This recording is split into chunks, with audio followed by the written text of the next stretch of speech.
dove opportuno, la concessione di poteri derogatori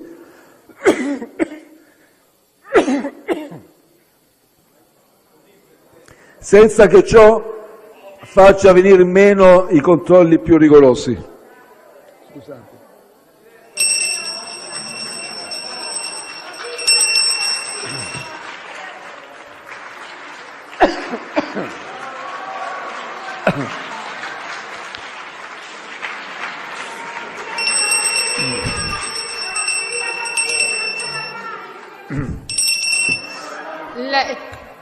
Sono io che devo tenere l'aula e basta.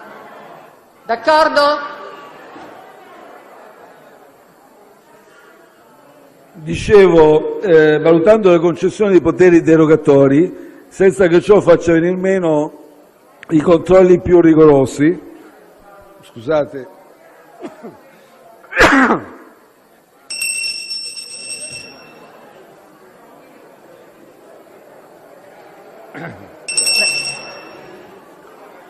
Per cortesia,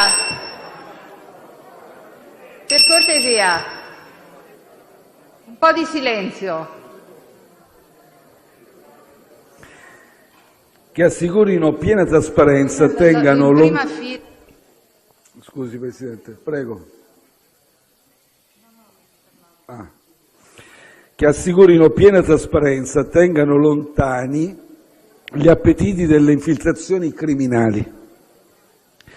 Vogliamo anche promuovere una rivoluzione culturale nella pubblica amministrazione affinché, pur in un'ottica di rigore, trasparenza, i funzionari pubblici possano essere quanto più possibile incentivati a sbloccare le opere e gli appalti pubblici, evitando che sul loro operato gravi un'eccessiva incertezza giuridica e regolamentare. Ancora, un capitolo importante, mi avvio a conclusione perché effettivamente ho delle difficoltà adesso nel...